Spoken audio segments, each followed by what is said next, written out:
So we will go ahead and get started. Only 1 minute behind schedule. All righty, well, welcome everyone. Thank you so much for joining us this evening to dive into the story behind our beloved Old Main Bell. We understand that these are really challenging times for many reasons right now, but we're happy to have you join us tonight and hope that this is a fun and educational webinar for all of you. We're here to build RAM, hope, and community and be a resource for you, and we hope that this webinar is one of the ways that we can do that. So wherever you're tuning in from, thank you so much for being here. We're so glad that you're here.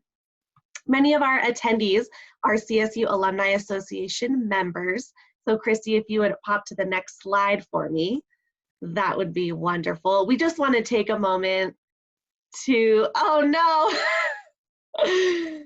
to have more technical difficulties. All right, well, I'm going to keep talking while we try to work through the screen sharing. For those of you out there that are members, we just want to thank you so much for your membership and for helping make events like this possible. As a reminder, this is in webinar format, so you're automatically muted with your camera off. Please use the Q&A or the chat feature for any questions that you might have. We'll save time at the end to answer as many of those as we can.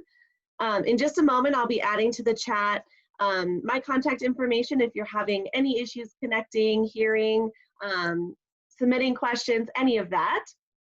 Additionally, the CSU Alumni Association has many virtual events coming up and other resources, so I'll provide a link to those opportunities as well. And keep an eye out later this week for a survey as well as the recording to this event if you want to watch it again or share it with friends and family. And we have our slideshow working, it looks like, so we're on the up and up. And now I'm going to turn things over to our lovely guest speaker this evening, our wonderful Alumni Association Executive Director, Christy Bolander.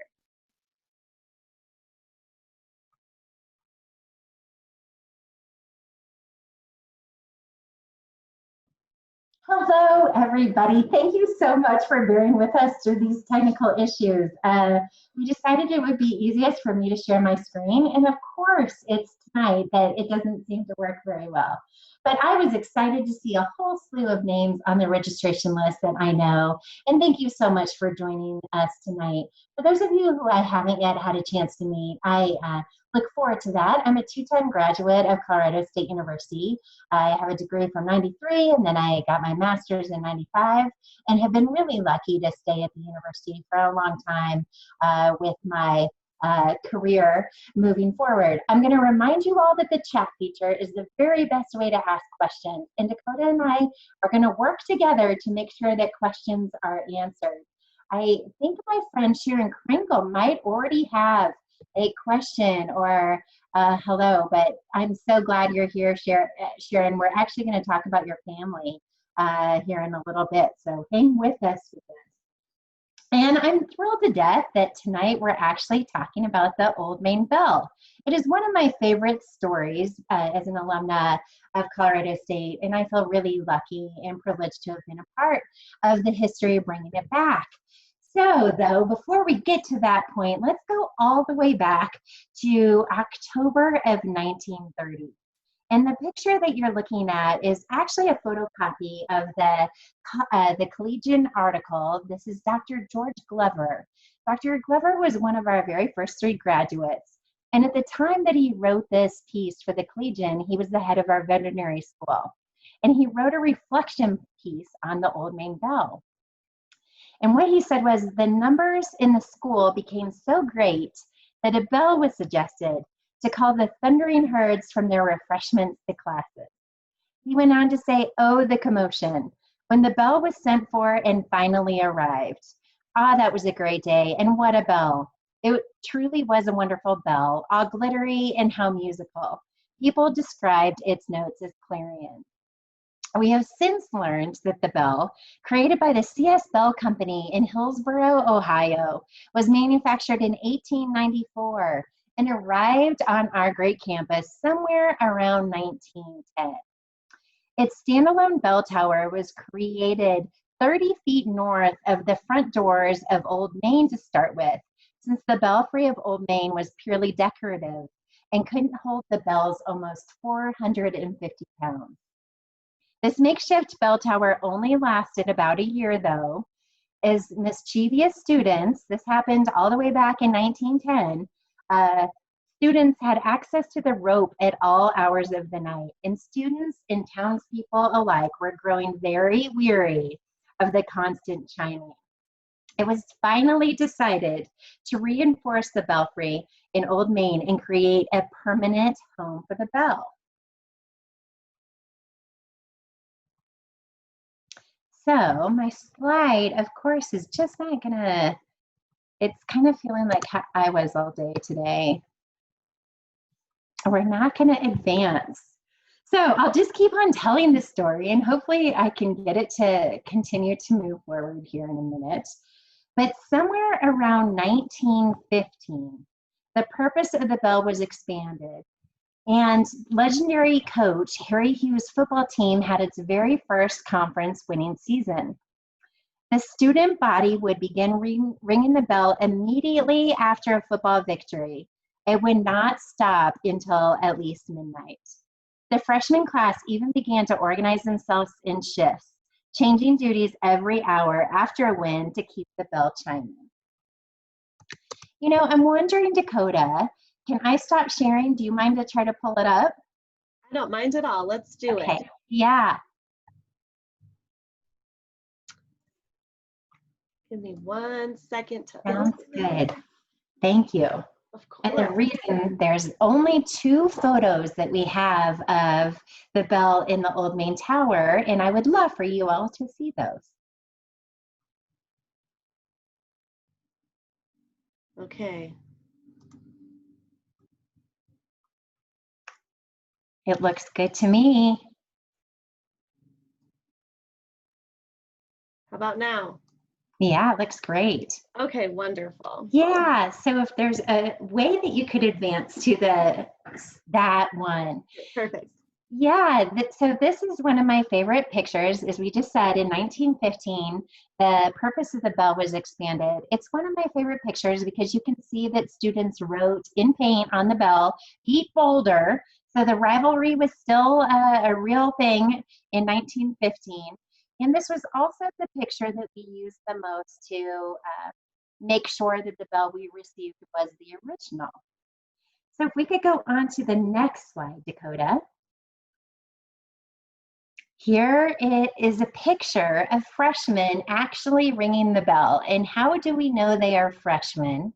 Because they are wearing their beanies that all freshmen at the time were required to wear.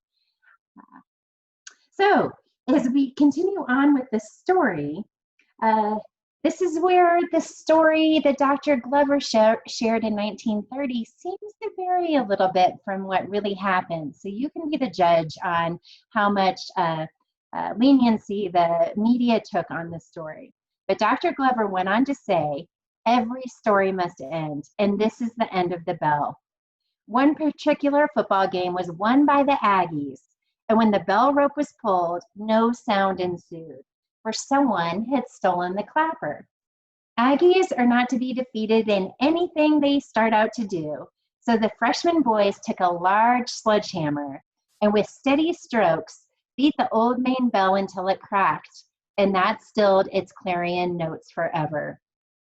A committee was convened, and a second bell was then purchased for $40 in 1922 from the Denver Railroad Company. This lighter, more temporary replacement was housed close to the football field, and after repeated complaints from our community neighbors on the noise, it also faded into history. It was assumed by many that the original bell remained in the Old Main Belfry and was actually destroyed in the Old Main fire. So let's take a look at what Old Main in the campus looked like during this time. You can see what a beautiful structure Old Main was, and I have a feeling some of you on this call had a chance to take classes in this very classic building.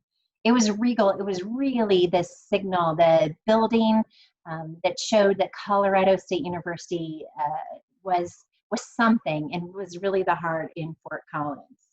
So if you go one slide further, you can see the devastation that the fire in May 8th of 1970, 50 years ago this year, meant to the campus and also to the history of Colorado State University.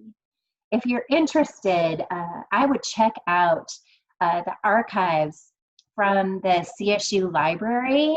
We're not going to show the video that it says you're going to see, but they have video footage of the burning of the building and so many pictures and great artifacts. One thing that I have learned in this role as the executive director of the Alumni Association, I had the chance to meet a gentleman in St. Louis, Missouri, who was part of the ROTC during this time. And he was the only person who shared this story, and others may have heard this, but while Old Main was burning, the ROTC students deployed all over campus, and either one or two or several of them spent the night in all of the buildings on our campus to keep them also from the arsonist or from burning that evening, which I think is kind of neat. So, assuming that the original bell was burned in this horrible fire, I started working in the athletic department right after graduation. And I have to say that there was always murmurings in the back of stories that the Old Main bell was still out there. And we actually had an incredibly aggressive athletic director at one time who would call donors and reach out to alumni and actually ask, do you have the Old Main bell? Do you have any history? Do you know anything about it? And everybody said no. He stayed on that path for a long time and couldn't get any answers. So I started in this role in the Alumni Association in October of 2015. And in November or December of 2015, Dr. Frank was the university president, and Brett Anderson was my vice president for advancement. And the two of them called me in and said, we have the chance to build an alumni center on our campus in the stadium complex that is going up right now. Do you have any interest in leading a campaign to raise funds, but also project manage alumni center coming back on a campus? We said yes. I knew how hard the board of directors for the Alumni Association worked for decades, trying to get a permanent place on campus to call their own. So we said yes. And it was a big deal for a lot of our alumni who were passionate about it. So then imagine my surprise in February of 2016 when I received a call from a local attorney. We talked a little bit. He was a friend of mine from my old days in athletics, and we talked for a little bit. And then he asked, Christy, and we can advance one slide, Dakota, if you don't mind. He said, Christy, what would you do in the Alumni Center if you had the original Old Main bell? What would you do with it? And of course I was ecstatic. Oh, please tell me that you have it. Is it in good shape? Can I come and pick it up? We'll do anything. We'd love to have it. And he said, well, I'll visit with my client and I will be back in touch. And the very next day, I'll remember this, I'm sure, until the day I die. I was driving one of my daughters to a basketball practice in Loveland, and my husband called and he said, Christy, there's a bell in our driveway. Now, we live out in the middle of the country. What you're looking at right here is a picture of the bell that we were able to, he went to a neighbor's farm and got a lift and had it in the truck before I even had a chance to see it. But this is the bell the day that it was delivered to our home. So many gaps remain in the story between the bell's arrival in 1910 and the day that it arrived at our home. But I would like to share at least a few of the details that I've learned in that interim time. Somewhere around 1919, some ornery Aggies decided to try to remove the bell from Old Main. It sounds like there were only 4 of them. So think about how tall that bell tower was. And for 4 college boys to be able to get that bell out of the Old Main Tower. But they didn't have a plan beyond that. They just wanted to see if they did it. So as soon as they got it out, they realized how much trouble they would get into and probably expelled from the university at the time.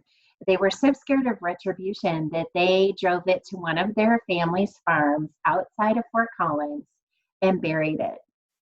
So it sat underground for over 50 years on one of their family farms. And it was eventually exhumed and stored in an off-campus location in Fort Collins near campus.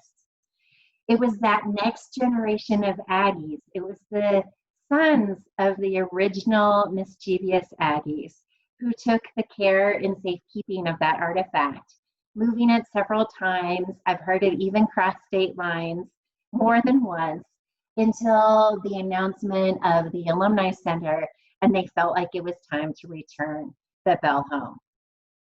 So if we could look at the next picture, Dakota, you'll see the bell was in fantastic shape. The story that Dr. Glover told in 1930 that it was cracked beyond disrepair was just not accurate. There was a chip in the bottom of the bell, and there was also no clapper. That part was very true. And knowing that there was maybe some shenanigans that went along with this bell, there was a sledgehammer, but it was taped inside of it with duct tape instead of a clapper.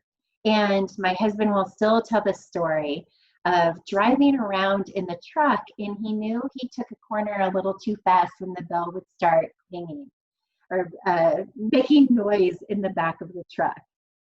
So it was in fantastic shape. We quickly connected with ASCSU, our student government, to see if they wanted to be partners with us in restoring the bell, knowing that it was originally a student tradition or involvement of our students. And of course they said yes. They were thrilled to death to be a part of it. The interesting part of the story, so there were 3 people that I trusted right away to let know that the bell was out there, including my husband. Brett Anderson, my vice president, who I reported to, who is also a stalwart Ram, knew about it. John Hearn, one of my classmates, who some of you may know, he's a volunteer historian for the athletic department, and he helped us validate and do the history to figure out exactly that this was the original bell. And then the third person I reached out to was a gentleman by the name of Fred Haberick, who has grown to become a friend who works in facilities. Because my number one concern at the time was insurance. How do I reclaim this as university property and make sure that it fits under the university's insurance umbrella? You can tell I was a finance major, maybe a little practical in my thinking about this, but I wanted to figure out exactly how do we get the bell back on the list. And Fred looked and called after a day or two laughing and said, honestly, the old main bell is still on our inventory list all the way back from the early 1900s. He goes, honestly, we've had it insured all these years. We've been fine. So he helped us find its first location on campus to store it before we could make next steps. And it was actually on the CSU property on Timberline. For those of you who are from Fort Collins, across the street from where the new police station is where we originally stored it. So how do you go about restoring a bell from 1910? Not exactly my expertise, but we were able to track the original company. It was out of business, but a sister company called Chime Master Systems in Ohio, located not far from where the bell was originally manufactured, did all of the restoration. A new clapper did have to be crafted, and they used a company out of Germany to make that. But other than that, all of the parts on the bell are original. The only difference is the selection of paint color. And we did change the paint color because you saw originally, and you're looking at it right now, the bell was gold and the yoke and frame were black. And there was not going to be any black and gold bell under my watch on our Colorado State University campus. So if we can go to the next slide, Dakota, this is what we restored the bell to look like. we were in the process of constructing the new Smith Alumni Center, and we're able to quickly integrate the bell into the plan with the architect as well as the construction company. And so it sits outside of the Smith Alumni Center. But the picture we're looking at today was of April 18th, 2017. And that's when the Alumni Association unveiled the bell to our alumni and our students. And at the time, we were getting a couple of questions of what is this? People assumed it was the stadium naming. There were all sorts of rumors of what we were going to announce as an alumni association. And as a proud alumna, and I hope many of you feel like this too, we have so few true traditions at Colorado State University. And I knew in my heart that this was going to be one of those cherished traditions, and we needed to invest and make sure it was a big deal, not only for our alumni, but for our students to participate and hear the story of the bell. If you are so curious, there are pictures, a whole archive of pictures of that day, and the people who returned the bell, I do know who they are at this point, and they were able to attend the ceremony and join in the celebration of the bell returning home. So what other traditions do the Alumni Association keep on behalf of our alumni? We support the list on the left. So every year, all of the cannon shells that are at football games, whether you love them or hate them, those are purchased by the Alumni Association. We paint the A every year, homecoming, Cam the Ram. Outside of the Smith Alumni Center is the celebration of Glenn Morris and his Olympics, and the gold medal is inside of the Smith Alumni Center. Ram Welcome and I Love CSU Day are other traditions that we cherish. So if we, the Henry sisters are this next wonderful picture. So fortuitously, and I feel like it all happens the way it is meant to, it was not even a week or two later after we had the bell return to campus that Kathleen Henry outreached to me, and Kathleen is the one in the coral, and said, Christy, our family really wants to do something to honor mom and dad in the new Alumni Center. And we were doing namings, and of course, you know, we were trying to privately fundraise for the center, which we did, by the way. You can be proud of your alumni base to have privately funded the center. But I could not think of a more fitting tribute to the Henry parents, Jim and Nadine Henry, to name the tower that the bell was in. Jim and Nadine were named the alumni of the century. If you had the privilege of knowing them, there was nobody who loved Colorado State University and the Aggies, A&M, more than them. For so many years, they were the only people that I knew who had never missed a bowl game, including the Raisin Bowl in the 20s, and would continue to participate in all things CSU, events, programs, art, performances, athletics, it didn't matter. The Henrys were there and were named Alumni of the Century in a fitting way. So when Kathleen said we really wanted to pay tribute to them in a way, I had permission from Dr. Frank to talk about them, talk to them about the potential of naming the bell tower to match the traditions that they would have been so proud of and stood so proudly for. Sometimes people think that the Henry family had the bell all of these years, and if you were ever in Jim and Nadine Henry's basement, you would wonder too, because everything there was green and gold. They had the best Ram basement I think I've ever seen, but they did not have the bell. They were, in fact, not the keepers of it for over a century. It just was fitting that they would be honored to have their name associated with their tradition. And in such, the Henry girls, so Sharon Krangle, who's on the call, Linda and Kathleen were the first three, along with their families, to ring the bell when we opened the stadium on August 26th of 2017. And to keep with the tradition of students ringing it after games, that's where ASCSU comes in.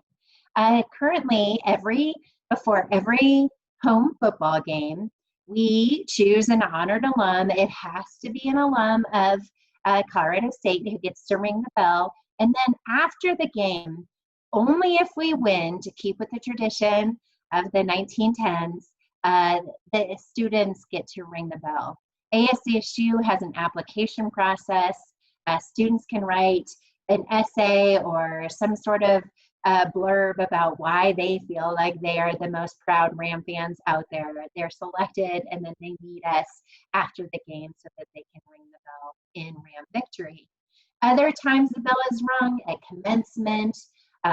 If we have a huge accomplishment of a faculty member, we ring the bell. There's quite a list that we agreed upon early on with ASCSU that would be worthy of a bell ringing.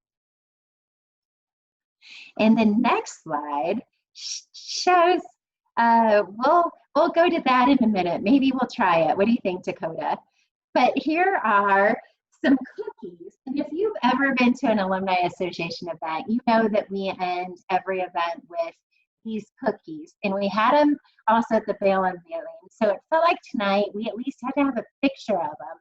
I wish I could deliver one to each and every one of your houses right now, if we could celebrate all the tradition and history of CSU, but that's not going to be possible. But at least we can give a little look at those. So that's the history of the bell. I don't see questions in the chat. Does anybody have any questions or need any information? Rachel, you're so good at asking questions, Rachel. Is it hard to ring the bell since it's so heavy? And do multiple people have to do it? I would say that if you were extra strong or burly, that you could probably do it on your own, but it is heavy. So to keep the rope of the bell intact, it runs down the center of the tower. And there's a door that unlocks that we can access the rope when we want to. Obviously, we didn't want to make the mistakes of our past with the bell and leave the rope available at all times. So we had to make sure it was locked up and not accessible. So it has to run through a bit of a contraption to ring. And yes, I would say it is a little bit heavy. And so multiple people, it's more fun with multiple people ringing it anyway, isn't it? Any other questions?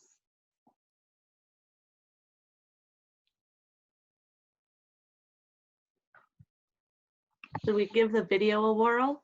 You know, we sure should. So how long, there was a question about how long did it take to restore the bell? We sent it to Ohio, gosh, in probably February, I'd say maybe more like April of 2017. Now that's when we had the celebration. About a year, Corey, is when the bell was in Ohio.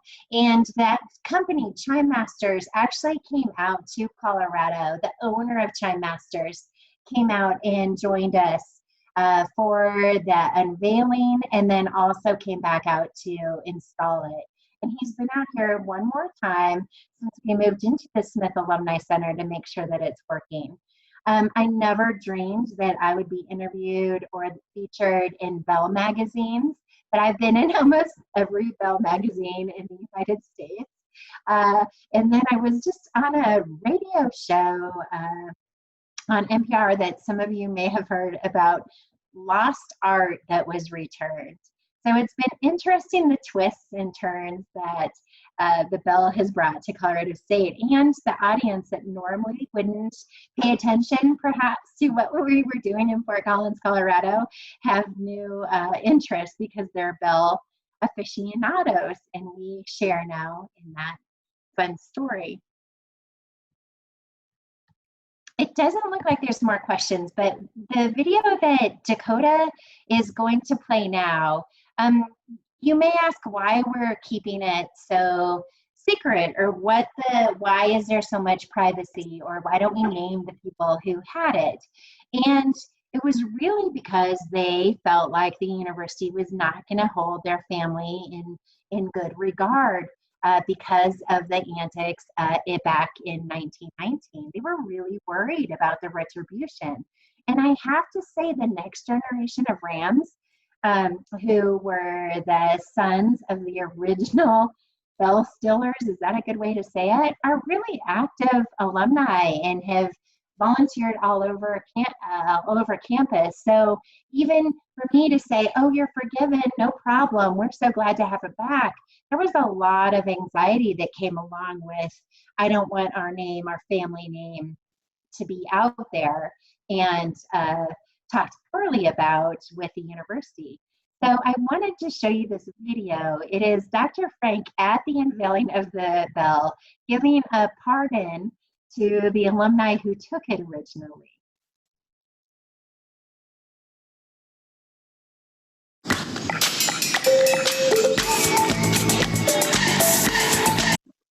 Pardon, hold for the ad.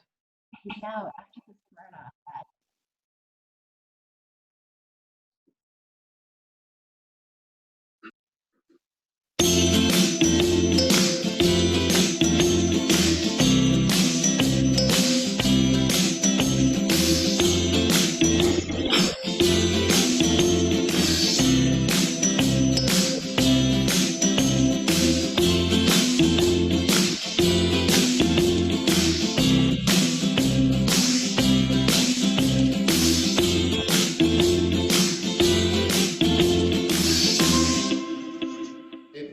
Because of some of the intrigue that's around this, to anyone who's perhaps feeling a little guilty about not having come forward sooner, I'm going to state for the record, as the president of Colorado State University and the chancellor of the Colorado State University System, on behalf of the Board of Governors of the Colorado State University System, representing through their appointment by the governors and confirmation by the Senate Education Committee, representing the citizens of Colorado, that as far as Colorado State University is concerned, the slate is clean and the bell is home. That makes me smile every time I see that video still. So any last questions before we send you on your way on this wonderful Monday night?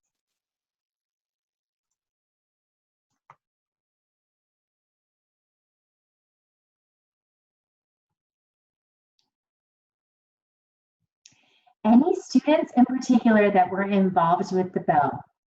I assume that you're asking about when it was returned. And yes, indeed, there was a gentleman named Eddie, a student who I befriended when I was over in athletics and then stayed in contact with when we moved over to the Smith Alumni Center when I moved into the alumni role. And Eddie Kendall was, and he reminded me of John Hearn when I was a student. He loves the history of Colorado State and everything that could be around any of our traditions. And he, at the same time that the bell was being returned, had either scheduled an interview or somewhere along the way, Joe Parker, the athletic director, connected he and I because Eddie was very, very interested in the bell. And so all of the leadership of ASCSU during those 2 years, the 2016 and 2017, were very involved and kept into the circle of privacy and secrecy around the bell and the restoration and moving it forward. That's a good question.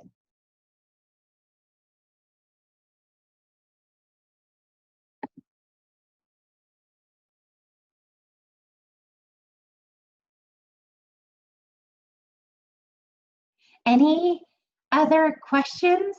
I just have to tell you all, thank you so much for participating tonight. And it makes me smile every time we get to talk about this bell. And I am very hopeful that we have put it in a secure spot, that it can be rung and part of our current student traditions for years and years to come. It is a really amazing thing to have back and to keep as one of our traditions of the university. So Dakota, I think I'll turn it back over to you. Okay, well, I don't have too much else to add except to thank you for being our presenter this evening. I love hearing your bell story about how it showed up on your driveway. It never gets old. So thank you so much for sharing. It was wonderful to have a group together again. We love it every time we get to do it, even if it's not in person. So thank you all again so much for being here. And again, keep your eye out for the recording of this and a survey. We'd love to get your feedback later this week. Have a great evening.